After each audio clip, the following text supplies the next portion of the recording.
불자 여러분 반갑습니다. 불자 여러분, 일주일 동안 건강하게 행복하게 잘 지내셨습니까? 오늘은 모르고 사는 인생, 행복과 자유를 얻는 길이라는 주제를 가지고 진심본문을 시작할까 합니다. 우리는 누구든지 행복을 원하고 있습니다. 불자 여러분, 우리들은 그 행복을 얻기 위해서 수만 가지 방법으로 노력하며 애를 쓰고 있습니다. 아이러니하게도 우리들이 행복을 얻기 위해 백방으로 노력한다는 것은 지금의 삶이 불안하거나 그 자체가 불행하다는 것입니다. 현재의 삶이 불안하거나 불행하지 않다면 행복을 찾는 노력은 하지 않을 것입니다. 지금의 삶이 분명 불안하거나 고통스럽기 때문에 우리는 행복을 추구하는 것입니다. 그러므로 현재의 삶의 불안과 고통으로부터 벗어나서 행복하고 자유롭기 위해서는 자기 자신의 근본적인 실체와 인생의 의미 그리고 삶의 목적을 분명하게 파악하고 그 목적을 성취하는 방법을 반드시 터득해야만 합니다. 내 자신의 근본적인 실상과 인생의 참 의미를 모른 채 삶의 목적을 세웠다면 그 목적은 잘못된 목적일 수밖에 없습니다. 그렇기 때문에 자기 자신의 근본적인 참모습인 실상에 대해 분명히 자각하고 난 후 삶에 대한 태도와 목적이 결정되어야만 하는 것입니다. 자기 자신의 참모습에 대한 올바른 자각과 삶의 의미와 목적을 올바르게 인식할 때만이 삶에 대한 태도와 삶의 목적의 근본적인 변화가 일어나기 시작하고 진정한 행복과 깨달음을 향한 노력이 시작된다고 할 수 있겠습니다. 불자 여러분, 자기 자신의 참모습과 궁극적인 삶의 목적을 알기 위해서는 스스로 다음과 같은 이 근본적인 질문이 필요합니다. 나는 누구인가? 나는 어디에서 와서 어디로 가는가? 내 인생의 참된 의미와 목적은 무엇인가? 나는 무엇 때문에 이렇게 바쁘게 살아가고 있는가?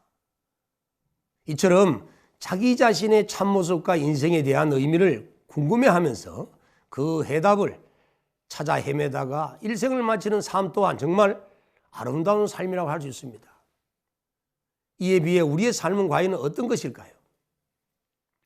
자기 자신의 인생을 한 번쯤 되돌아본다면 많은 시간들이 즐거움보다는 괴로움과 고통으로 얼룩진 나날들이 많습니다. 기쁨과 즐거웠던 시간은 추억 속에 가물가물거리고 괴롭고 아픈 기억과 상처만이 가슴에 가득 채워져 있습니다. 또한 헛된 시간들이 많았던 지난 날이라고 생각이 듭니다. 오늘 지금 이 순간에도 분명하지 않는 삶의 목적을 위해서 정해진 하루를 살아가고 있지는 않을까요? 그러면서도 왜 이렇게 바쁘게 살아가고 있는지, 정해진 길은 왜 가야 하고, 스스로 정해놓은 그 끝에는 과연 내가 바라는 그것이 실제하고 있는지, 아니면 무엇이 있는지 분명치 않은 삶의 목적을 위해 오늘도 우리들은 바쁘게 살아가고 있습니다. 끝을 알 수 없는 이 인생길이 마치 자욱한 안개 속에 외나무 다리를 위험천만하게 건너가는 앞 못 보는 사람과 같이 그저 어림짐작으로 위태롭게 살아가고 있는 듯합니다. 우리는 이처럼 인생이 무엇인지도 모르면서 인생을 다 알고 있는 듯이 웃고 즐기며 삽니다. 불교는 모르고 사는 인생을 알고 살아가는 삶으로 바꾸어주는 가르침입니다. 불자 여러분, 부처님의 경전을 통해서 이렇게 말씀하고 계십니다. 어떤 사람이 조용한 광야를 걷고 있었다. 그때 갑자기 뒤에서 성난 코끼리가 달려왔다. 그는 코끼리를 피하기 위해 마구 달리기 시작했는데 한참 달리다 보니 몸을 피할 작은 우물이 있어서 급한 나머지 그 속으로 들어갔다. 우물에는 마침 칡는 굴이 있어 그것을 타고 밑으로 내려갔는데 한참 내려가다가 정신을 차리고 아래를 내려다보니 밑에는 무서운 독사가 입을 벌리고 있었다. 그래서 다시 위를 쳐다보니 코끼리가 아직도 우물 밖에서 성난 표정으로 서 있었다. 나그네는 할 수 없이 칡는 굴에만 매달려 목숨을 부지하고 있는데 어디선가 달그락달그락 소리가 나서 주위를 살펴보니 위에서 흰지와 검은지가 번갈아가며 칡는 굴을 갉아먹고 있는 것이 아닌가. 그뿐이 아니라 우물 중간에서는 작은 뱀들이 왔다 갔다 하면서 사람을 노리고 있지 않는가. 온몸에 땀이 날 정도로 두려움에 떨며 칠렁굴을 잡고 위만 쳐다보고 있는데 마침 어디선가 벌 5마리가 나타나서 칠렁굴에 집을 지었다. 그러면서 꿀을 한 방울씩 떨어뜨려 주는데 나그네는 꿀맛에 취해 왜 꿀을 더 많이 떨어뜨려 주지 않나 하는 생각에 빠져서 자신의 위급한 상황을 잊고 말았다. 불자 여러분, 이 이야기에서 코끼리는 무성하게 흘러가는 세월을 의미하고 있습니다.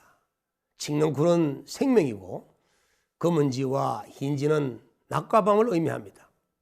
작은 뱀들은 가끔씩 몸이 아픈 것이고 독사는 죽음을 의미하고 있습니다. 벌 5마리는 인간의 오욕락을 말합니다. 오욕이란 재물에 대한 욕망과 이성에 대한 애욕, 먹을 것에 대한 탐욕, 명예에 대한 욕망, 이 편안함의 추구, 이것을 오욕이라 합니다.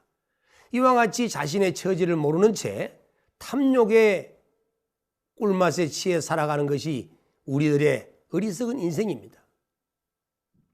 자, 부처님께서 이 땅에 출연하신 이유는 여러분들도 잘 알고 계시겠죠.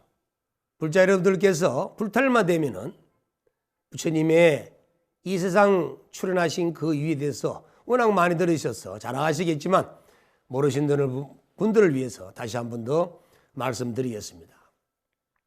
부처님께서 이 땅에 출연하신 목적은 우리들에게 물질적인 부귀영화나 권력과 명예를 창조하는 기술을 가르치거나 그러한 것을 얻기 위한 기도의식을 가르치고자 오신 것이 아닙니다. 우리 중생 모두가 애지중지하는 이런 재물과 애욕의 속박으로부터 벗어나서 괴로움을 물리치고 해탈과 자유를 얻게 하고자 부처님께서는 이 땅에 출연하신 것입니다. 즉 부처님께서 이 사바세계에 오신 목적은 모든 중생이 모두 성불하는 데 있다는 것입니다. 이 법화경 방편품 제2에 말씀하시기를 모든 부처님 세종께 없으는 중생으로 하여금 부처님의 지견을 열어서 맑고 깨끗함을 얻게 하시고자 하시는 까닭으로 세상에 나오시어 나타나시며 중생에게 부처님의 지견을 보이시고자 하시는 까닭으로 세상에 나오시어 나타나시며 중생으로 하여금 부처님의 지견을 깨우쳐 주시고 중생으로 하여금 부처님의 지견의 길에 들어가도록 하시고자 하시는 까닭으로 세상에 나오시어 나타나시니라. 이렇게 법화경 방편에서는 말씀하고 있습니다. 부처님께서는 우리 중생들이 한없이 밝은 지혜와 무한한 생명의 자유, 무진한 자비와 복덕 등 그 모두가 부처님과 똑같은 불성을 가지고 있으면서도 불구하고 자기의 부처를 등지고 무량겁의 생사고해에 헤매고 있는 우리 중생들을 보시고 구해 주시기 위해 이 세상에 오신 것입니다. 부처님께서 이 땅에 출연하신 이유를 요약해보면 첫 번째, 부처님의 지견을 여러 청정함을 얻게 하고자 오셨습니다. 둘째는 부처님의 지견을 보이고 셋째는 부처님의 지견을 깨닫게 하고 넷째는 부처님의 도에 들게 하기 위해 이 세상에 출연하신 것입니다. 결국 부처님께서 이 땅에 오신 것은 인간의 마음 가운데 있는 가장 순수하고 높은 불성을 개발하기 위함인 것입니다. 또 인간 존재의 존엄성을 인간 스스로가 깨닫게 하기 위함인 것입니다. 인간 스스로가 인간 스스로의 주인공이 되어야 함을 가르치기 위함입니다. 더 나아가 인간 스스로가 대우주의 주인임을 자각하기 위함입니다. 부처님이 얻으셨던 무상정득정각의 깨달음의 지혜를 얻게 하기 위함이고, 부처님이 얻으셨던 자유와 행복한 삶을 우리들도 살게끔 하시기 위해서 이 땅에 오셨습니다. 부처님은 오직 화태 속에서 불타고 고해에서 헤매는 중생들을 건져내기 위하여 이 땅에 오신 것입니다. 그러므로 이 불교의 궁극적인 목적은 일체 중생들이 부처님과 똑같이 되게 하는 것이라고 할 수 있습니다. 그런데 아직도 우리들은 고해의 바다에 헤매고 있습니다. 부처님께서 이 땅에 오신 지가 벌써 3000여 년이 지났음에도 불구하고 우리들은 아직도 깨우치지 못하고 무명과 애욕에서 벗어나지 못하고 고해의 바다에 헤매고 있는 것입니다. 전쟁과 기한은 날이 갈수록 더 심해지고 질병과 범죄는 더욱 커져만 가고 있습니다. 무엇보다도 재물과 애욕에 눈이 먼 중생들은 오온에 더욱더 구속되어서 인성을 잊은 채 중생 노름에 빠져 헤어나지를 못하고 있습니다. 무명업식에 가려져 있는 중생들의 마음은 더욱더 탐진치 삼독심이 불타올라서 악업을 지으며 자신이 부처인 줄 알지 못한 채 무명을 깨고 밝은 지혜의 세계로 나오려고 하지 않고 있습니다. 불자 여러분, 대우주는 차별하지 않습니다. 대우주는 그 무엇에게도 그 누구에게도 편견을 갖거나 차별하지 않는다는 것입니다. 우주 속에 존재하는 삼라만상의 일체 존재는 모두가 소중한 생명들 뿐입니다. 우주 속의 생명이 우주 속의 생명들을 위해서 자비와 사랑을 베푼다면 그 자비와 사랑은 스스로 자라나고 커져서 자기 자신에게로 돌아옵니다. 베푸는 마음, 보시, 그것이 바로 복덕의 원천입니다. 우리가 받는 복의 크기는 우리가 과거에 얼마나 많이 베풀었느냐 하는 그 베품의 크기에 정비례합니다. 그리고 베풀면서 베푼다는 마음에 앞서서 진정한 베품이 될 수가 있는 것입니다. 불자 여러분, 이제는 참여해야 합니다. 오늘 우리 지금 이 스스로가 누리고 있는 이 행복과 복덕의 양과 질은 과거에 내가 지은 복의 씨앗이 자라서 맺힌 열매인 줄 알지 못한 채 신의 노예가 되고 연기법과 인과법칙을 무시하면서 중생 노름을 하고 있습니다. 자신의 이런 모습을 이제는 참여해야 합니다. 만약 지금 내가 받고 있는 행복과 복의 열매가 만약 보잘것없다면 과거에 내가 뿌린 복덕의 종자가 그만큼 보잘것없음을 깊이 들여다보고 스스로 참여해야만 하는 것입니다. 이제는 중생의 노름에서 벗어나야 합니다. 중생의 삶에서 빠져나와야 합니다. 지혜와 자유와 행복이 있는 부처님의 삶을 우리는 이제 살아야 합니다. 그러기 위해서는 자기 자신의 참모습을 자각해야 합니다.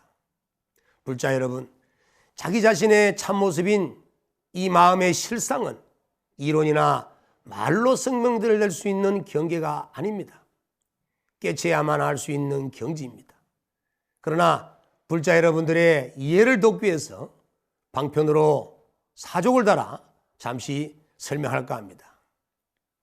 불자 여러분, 인간은 무한한 시간과 공간 속에서 생명체적 존재로 무수한 연기관계에 의존하면서 연기의 법칙에 따라 끊임없이 삶을 이어가는 존재입니다.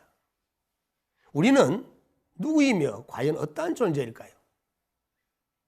일체 생명적 존재들은 광활한 우주 속에서 탄생되었듯이 인간의 생명 역시도 우주 속에서 탄생되었습니다. 과학자들의 빅뱅 이론을 빌려서 설명드린다면 대략 150억 년 전에 하나의 절매에 불과했던 태초의 우주가 매우 높은 온도와 밀도에서 대폭발을 일으켜 엄청나게 팽창해서 현재에 이르게 되었다고 합니다. 이 대폭발로 인해서 지극히 작은 한 점의 상태의 우주는 급속도로 팽창해 나갔고 시간과 공간, 에너지가 만들어진 것이라고 합니다. 이처럼 우주 탄생의 근원이 되는 대폭발은 허공 중에 지극히 작은 한 점에서 출발했다고 합니다. 이 이론에 의한다면 137억 년 전 우주가 탄생되었고 그러고 난 후에 초신성들이 폭발을 하면서 그 충격파로 초신성의 잔류 물질들이 응축되어 별이 만들어지게 되었다고 합니다. 이로 인해서 태양계가 형성이 되고 지구가 탄생되었다고 하는데 이렇게 탄생된 지구의 나이는 대략 46억 년 전 정도라고 합니다. 자, 이러한 지구에 무액의 단세포 생명체가 탄생한 것은 약 36억 년 전으로 추정하고 있습니다. 처음 지구가 형성될 때 지구의 환경은 도저히 생명체가 탄생할 수 없는 열악한 상황이었지만 그러나 10억 년이라는 시간이 흐르면서 지구는 생명체를 탄생할 수 있는 적합한 환경을 스스로 만들어냈다고 합니다. 이 우주 속의 초신성의 잔류 물질들은 지구에 유입되면서 생명을 가진 많은 세포들을 탄생시켰고 세포들은 더욱더 진화하면서 호모사피엔스가 만들어지고 결국 우리 인간이 탄생되었다고 합니다. 그러므로 우리 인간의 몸을 구성하고 있는 중원소 물질들은 초신성의 물질이며 우리 주변에서 볼 수 있는 많은 물질들 역시 초신성의 물질이 합성된 것들이라고 할 수 있겠습니다. 불자 여러분, 우리 몸속의 세포는 하나의 독립된 생명체입니다. 세포가 없으면 생명체가 구성될 수 없고 살아 움직일 수가 없듯이 생명체의 기본 단위는 바로 세포입니다. 인간 역시 세포의 집합체입니다. 유전자가 다 동일한 60조 개의 세포를 가진 인간의 생명체는 세포들 사이에 커뮤니케이션을 위해서 활동하는 신경세포가 진화되어 온 결과물인 것입니다.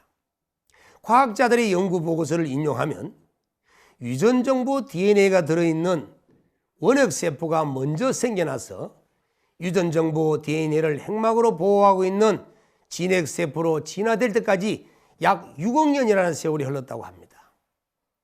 또 이 진핵세포에서 다세포 생명체로 진화되는 데까지는 약 20억 년 정도의 시간이 걸렸다고 합니다. 이 같은 학설을 토대로 우리가 추론해 본다면 우리들의 생명의 역사는 수십억 년 전이 되는 셈입니다. 그러므로 우리들 생명의 긴 역사는 시간으로 가히 측량하기가 어려울 정도의 긴 세월입니다. 이처럼 우리들의 몸은 신비스러운 생명성과 자연성을 갖춘 생명입니다. 몸의 세포 시절부터의 생명의 정보를 모두 다 우리 몸은 기억하고 있는 셈입니다. 그리고 인간으로 태어난 지금까지도 진화의 생명 활동을 단 한 번도 멈춰본 적이 없습니다. 우리들의 몸과 마음은 생명 태초의 정보를 간직하고 있습니다. 그러나 우리는 이러한 사실들을 모른 채 잊고 살아가고 있습니다. 이처럼 지구의 생명체를 만들어낼 수 있었던 것은 우주적 생명의 근원이라 할 수 있는 그 무엇인가가 끝없이 노력한 결과인 것입니다. 지구촌에 이와 같은 생명체를 탄생시켰던 우주적 생명의 근원은 무엇일까요? 그것은 우주 만유가 모두 지니고 있는 생명의 근원인 바로 우주심입니다. 이 우주심을 불교에서는 불성이라고 합니다. 생명체의 근원은 불성이란 도대체 어떤 의미를 가지고 있는지 한번 우리가 생각해 봐야겠습니다. 우주가 탄생되기 이전에 태초에 존재했다고 하는 이 작은 극미의 한 점은 사실상 우리가 생각하기에는 아무것도 없다고 생각되는 허공계에 존재했던 것입니다. 그리고 허공은 우리가 과거 오랫동안 아무것도 없는 텅 빈 곳이라고 믿어왔던 공간입니다. 그런데 오늘날 물리학자들은 최근에 특수 상대성 이론과 양자역학이 결합하여서 탄생한 상대론적 양자역학에서 오랫동안 아무것도 없는 것이라고 믿어왔던 텅 빈 물리적 진공이 사실은 복잡한 구조를 갖고 있다는 사실을 밝혀내므로써 불교에서 말하고 있는 진공묘유의 연기성의 진리를 증명해내고 있는 것입니다. 결국 우주의 근원인 이 허공계는 아무것도 없는 그냥 텅 빈 공간이 아니라 실은 모든 것이 존재할 수 있도록 은밀하게 작용하는 모습을 그대로가 진공묘유의 모습이라는 것입니다. 진공묘유의 근본 성품은 태초에 그 한 점에도 내재되어 있었고, 그 한 점의 근본 성품은 결국 우주와 우주에 내재하는 모든 존재에게 내재한다고 보아야 할 것입니다. 결국 진공묘유의 근본 성품을 품은 우주는 지금도 스스로 끊임없이 변화하면서 만유를 품고 서로 끊임없이 상호작용하고 있는 것입니다. 이처럼 만유의 중생성품 속에는 언제나 불성이 흐르고 있어서 시방법계의 삼라만상이 저 바다의 특성을 드러내며 두루 원영한 모습으로 현현하고 있습니다. 이것이 바로 다름 아닌 연화장 세계의 모습인 것입니다. 즉 환경에서 설하는 연화장 세계라는 것은 이처럼 현상계와 본체 또는 현상과 현상세계가 서로 대립하는 모습을 그대로 지니면서도 서로 융합하여 끝없이 전개되는 약동적인 큰 생명체라고 설명할 수가 있는 것입니다. 결국 나라고 하는 존재는 길고 긴 시간과 광대무변한 공간 속에서 헤아릴 수 없이 많은 우주 만물들과 끊임없는 상호작용을 계속하면서 끝내는 인류의 조상과 인연이 되어서 인간인 부모를 만나 이렇게 이 세상에 태어나게 된 것이라고 할 수가 있는 것입니다. 불자 여러분, 지금 인간이 이렇게 존재할 수 있는 것은 별이었던 시절이든지 생물이 된 이후의 진화 과정에서든지 끊임없이 생명력을 발휘하면서 어떤 형태로든 존재하도록 이끌어온 불성이 한결같이 함께 해왔기에 가능하다는 것입니다. 이렇게 볼 때 인간 존재의 근원은 지구 탄생의 역사를 지나서 우주의 탄생을 더 지나서, 아니 그보다도 훨씬 더 이전까지 거슬러 올라가야만이 우리 생명의 시원을 찾을 수가 있습니다. 왜냐하면 인간 존재의 근원은 결국 시작을 알 수 없는 무시래로부터 이미 존재하고 있었으며, 또한 우주 만유들을 창조하였고 창조된 모든 삼라만상의 개체 속에도 개체 속 근본 바탕에 존재하고 있기 때문에 그것입니다. 결국 인간은 이 불성을 근본 성품으로 품고 살아가고 있습니다. 늘 우주 만물들과 끊임없이 상호작용하면서 장구한 세월을 이어온 이 우리의 인간 생명은 이 근원에 의해서 육체적, 정신적 존재가 작용할 수가 있는 것입니다. 물리학자들의 이론에 의하면 물질을 쪼개고 세분해 간다면 단위 물질 구조는 분자가 원자로 나뉘어지고, 원자는 원자핵으로 나눠지고, 원자핵은 소립자로 나누어 볼 수가 있다고 합니다. 소립자는 이 계층에서 원자핵 다음에 오는 더 이상 나눌 수 없는 가장 작은 알갱이를 이르는 말입니다. 소립자 물리학에서는 이 소립자의 크기를 제로로 설정합니다. 양자 물리학에서는 모든 원자의 99.9999%가 텅 빈 공간이고, 실제로는 진동하는 에너지 덩어리인 아원자 입자가 빛의 속도로 그 속을 돌아다닌다고 합니다.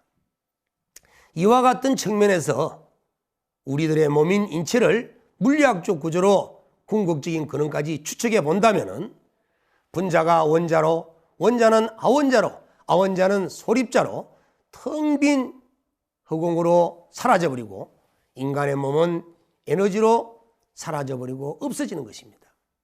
실제로 수행 중에 지혜로 몸을 관찰하게 되면 몸의 근육 등의 물질이나 세포가 모두 빛으로 사라져버리는 것을 체험할 수가 있습니다. 불자 여러분, 결국 인간의 근원은 우주 탄생 이전에 빅뱅을 일으켰던 엄청난 에너지입니다. 또한 대광명의 빛으로 현현하는 무량광의 빛인 것입니다. 우주만유 삼라만상의 일체 존재들은 모두 다 내부 근원에 이와 같은 빛과 에너지의 본성을 간직한 채 서로 연기적 관계에서 상이상존하며 지금까지 존재하고 있는 것입니다. 그러므로 우주의 존재인 인간 역시도 본질은 빛 에너지로 존재하고 있는 것이며 우리들의 몸과 마음의 모든 부분에 항상 작용하고 있고 생을 이끌어가는 것입니다. 이처럼 인간 내면에 간직된 생명의 근원은 근본 깊숙이 간직된 무량광의 빛이라고 할 수 있는 것입니다. 내면 깊이 간직되어 있는 이 무량광의 빛이 잠시 죽음의 순간에는 물질과 분리되면서 일시적으로 현현하지만 깨달음을 통해서 이 무량광의 빛과 개합한다면 영원한 청정광명인 마음의 본성을 직접 체달할 수 있는 경지에 도달할 수가 있는 것입니다. 그래서 이 진여본성을 불성 또는 진여본성이라고 하는데 이 진여본성은 불생불멸이고 부정불감으로서 무변합니다. 그리고 영원한 청정성을 그대로 갖추고 있습니다. 진여본성은 일체의 차별상을 떠나서 모든 중생에게 모두 다가 균등하게 갖춰진 하나의 평등심을 말합니다. 그래서 진여본성을 일러서 한마음 일심이라고 하는 것입니다. 일체 제법은 오직 허망한 생각에 의거해서 차별이 생겨나지만 우리 마음속에 망념을 만약에 여인다면 평등을 이루게 된다면 일체 차별의 경계는 없어지는 것입니다. 불자 여러분, 중생들은 이와 같은 위대한 자기 자신의 진여본성인 참모습과 제법의 실상을 모른 채 무명과 업식에 가려서 경계를 대하며 집착을 일으키고 탐진치 삼독심으로 업을 지으며 괴로운 과보를 받아 생사윤회를 돌고 있는 것입니다. 이제 이러한 어리석음에서 벗어나 반야지혜로 무명을 깨고 본래 스스로 갖추고 있는 진여본성을 발현시켜서 행복의 길, 자유의 길, 성불의 길로 나아가야 하겠습니다. 그러기 위해서는 우리는 반드시 불교 수행을 해야 합니다. 이 불교에서 말하고 있는 수행이라는 의미는 인도말로 바와라는 말인데 바와라는 말은 바뀐다, 변하게 한다 하는 의미를 갖고 있습니다. 이 세상에 변하지 않는 것은 아무것도 없습니다. 이렇게 모든 것이 변한다면 우리 스스로가 어떻게 변할 것인가 정말로 중요합니다. 우리는 나쁘게 변할 수도 있고 또는 반대로 좋게도 변할 수 있는데 그러나 불교 수행은 반드시 중생의 모습에서 성자의 모습으로 반드시 바꿔주는 수행이 되는 것입니다. 불자 여러분, 불교 수행이 이처럼 바뀌게 하고 변화되게 하고 되게 하는 것이라고 한다면 우리는 무엇을 바꿔야 할까요? 그 답은 바로 잘못된 것에 대한 집착을 바꾸는 것입니다. 이 잘못된 것이라는 것은 악하고 삿되고 속되고 미혹한 것을 말합니다. 이러한 것들에 집착하는 마음을 우리는 악심이라고 그러고 사심, 속심, 미혹심이라 합니다. 이 마음을 바꿔야 합니다. 무엇으로 바꿔야 하느냐 하면은 좋은 것에 대한 개합 상태로 바뀌어야 합니다. 무엇이 좋은 것이냐면은 선하고 바르고 참되고 밝은 것이 좋은 것입니다. 우리는 이러한 것들에 개합한 마음이 바로 착한 마음, 바른 마음, 진실된 마음, 깨달음의 마음이라고 합니다. 그래서 이런 마음으로 바꿔야 하는 것입니다. 어떻게 바뀌느냐 하면은 절대 한꺼번에 바뀌어지는 것이 아닙니다. 부처님께서는 자설경에서 말씀하시기를 바다가 점점 깊어지듯이 수행의 경지도 점점 깊어지는 것이라고 말씀하셨습니다. 그러므로 우리가 수행을 통해서 얻을 수 있는 변화되는 정도는 서서히 변화되는 것이기 때문에 단박에 내 자신이 어떻게 바뀌어질 것이라는 그런 기대를 하지 않는 것이 올바른 생각이라 할 수 있겠습니다. 자, 내 자신이 이 부처님의 말씀처럼 비록 지금 이 현 순간에는 무명과 의식이 많이 있지만 수행을 통해서 악하고 삿되고 속되고 미혹한 단계에서 선한 단계로 바뀌고 더 나아가서 바른 것의 단계로 바뀌고 더 나아가서 참된 것의 단계로 바뀌고 최종적으로 밝음의 단계, 즉 깨달음의 단계로 바뀌어 나갈 수 있도록 스스로 수행의 정진을 해야만 하는 것입니다. 자, 무엇에 의해서 바뀔 수가 있느냐 하면 이 질문은 바로 수행법을 얘기하고 있습니다. 이 수행의 법은 대도무문이라고 합니다. 깨달음에 이르는 데는 꼭 이 한 방법만이 옳은 것이 아닙니다. 특정한 방법이 없다는 뜻입니다. 제일 좋은 방법은 본인의 근기와 맞는 수행법이 최고입니다. 본인의 근기에 맞는 수행법을 선택하는 것이 무엇보다도 중요하다 하겠습니다. 불교 수행의 목적은 진여의 본성을 회복하는 것입니다. 그래서 깨달음이라는 것은 중생심이 곧 진여임을 깨치는 것입니다. 진심법문을 통해서 누누이 말씀드렸지만 깨달음은 바로 우리 마음의 진여 본성을 깨치는 것이라고 감히 말씀드릴 수가 있는 것입니다. 어떻게 하면 이 진여 본성을 깨쳐서 성불할 수가 있을까요? 대성기실론에서는 내 안에서 벌어지고 있는 모든 경계상을 거치고 다스려 심진여문을 통해 일심으로 돌아가고 밖에서 벌어지는 모든 인연 생멸상을 관찰하여 그 대상의 실제성과 무상고 무아를 철견함으로써 심생멸문을 통해 일심을 정득할 수 있다고 분명히 가르치고 있습니다. 불자 여러분,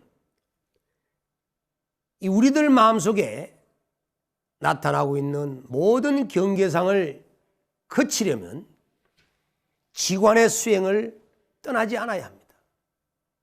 불교의 모든 수행은 지관 수행 안에 포섭됩니다.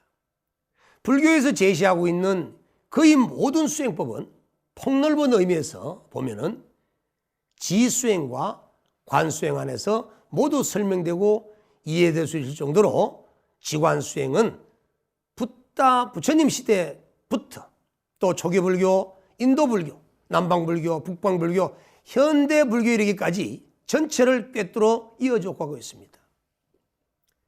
사선수행이나 사념처 수행이나 육바라밀이나 팔정도나 가나선, 묵조선, 연불, 참회 이 모든 수행이 지와 관이라는 용어를 통해서 각각의 수행 방법 안에 깊이 관여되어 있고 구체화되어 있다고 할 수 있습니다.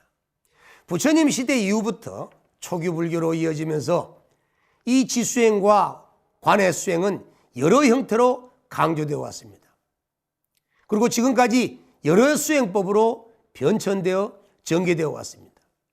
이 진여본성으로 나아가는데 가장 구체적인 방법은 오직 지관수행법뿐입니다. 진여본성으로 나아가는 수행과 신행의 측면에서 이보다 더 명확하고 구체적인 대안은 있을 수가 없습니다. 지관수행법은 부처님 시대 이후 지속적으로 이어져 내려와서 강조되었던 수행법이라고 할 수 있습니다. 마명보살이 지은 대성기실론을 속에서도 이 지관수행이 서술되고 있고 천태지대사가 마지관을 저술한 그 내용 속에서도 지관수행이 강조되고 있으며 원효성사가 더욱더 이 지관수행법을 더욱더 대성으로 나아가 진여법신에 들 수 있도록 구체적인 길을 제시하고 있는 것이 바로 지관수행인 것입니다. 그래서 이 지관수행은 그만큼 성불로 나아갈 수 있는 최고의 수행 방편이라고 할 수가 있는 것입니다. 지관이라는 것은 무엇이냐면 중생들이 괴로움으로부터 벗어나서 해탈에 이르는 자세하고도 분명한 수행 방법입니다. 불교 수행에 있어서 가장 기본적인 수행 원리와 실천 수행 체계를 갖추고 있는 것이 바로 지관 수행인 것입니다. 지관 수행을 통해서 마음의 심일경성을 얻고 진여 삼매와 일행 삼매로 나아갈 수가 있습니다. 이 지관이라는 말은 사마타와 위파사나를 말합니다. 사마타는 일체 대상 경계를 반연해서 일어난 모든 번뇌망상이 멈추어 마음이 고요해진 상태를 의미합니다. 사마타 수행은 일체 모든 경계에 대하여 일으키는 망상을 멈추거나 끊어서 내재된 본래의 진여심을 지켜나가는 것이기 때문에 고대의 집중력으로 마음을 한 곳에 모아야만이 가능합니다.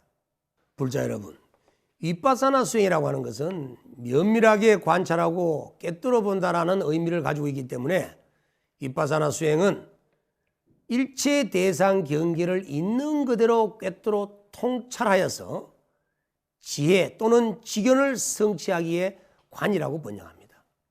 이처럼 이 사마타 수행과 위파사나 수행은 대성 불교로 오면서 지관 수행 또는 정해 수행 또는 성교 수행 이런 수행법으로 변천되어 온 것입니다. 초기 경전에서는 사마타 수행과 삼매 수행, 위파사나 수행으로 말해주고 있지만 대성불교로 넘어오면서 지와 관수행으로 발전하였고 정과 해를 닦는 정해상수 수행으로 발전하였고 선과 교를 닦는 성교 겸수의 수행으로 표현되면서 변천되어 전개되어 왔던 것입니다. 자, 이처럼 우리가 성불로 나아가기 위해서는 진여본성인 자기의 참 성품을 깨닫기 위해서는 더욱더 나아가서 궁극적인 자유와 행복을 얻기 위해서는 우리는 반드시 불교의 수행을 의지하여서 그 길로 나아가야만 합니다. 그러기 위해서는 부처님의 말씀처럼 사마타 수행과 위파사나 수행을 함께 닦는 지관 상수, 정해 상수, 선교 겸수의 수행을 반드시 함께 하여야만 우리는 진여본성을 깨달을 수가 있는 것입니다. 누구나 수행하면 진여본성을 반드시 깨달을 수가 있습니다. 왜냐하면 수행을 통해서 삼매를 얻게 되면 그 삼매의 진여 본심이 바로 나의 일심이고 그 일심이 바로 우주법계를 창조한 생명의 근원이고 그 본원이 바로 일체 중생들 마음속에 동등하게 갖춰진 평등심의 일심인 한마음이기 때문에 그런 것입니다.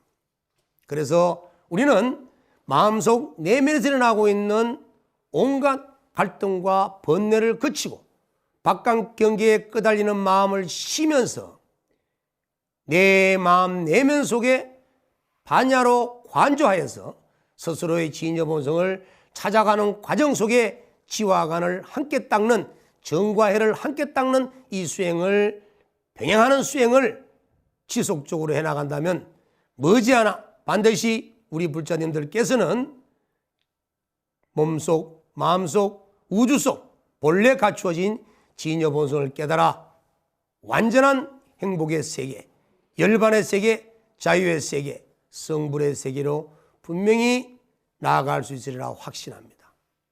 불자 여러분, 이 코로나19 문제로 인해서 모두가 어려운 시기입니다. 우리나라뿐만 아니라 전 인류가 이 병고의 고통과 불안 속에 떨고 있습니다. 이럴 때일수록 우리 모두 한 마음으로 마음을 모아서 병고가 빨리 퇴치될 수 있고 모두가 건강을 얻어서 행복한 삶이 하루빨리 펼쳐질 수 있도록 우리 모두 마음을 모아서 기도에 전념해 주시길 기원합니다. 다 같이 성불합시다. 이것으로도 진심범문을 마치겠습니다.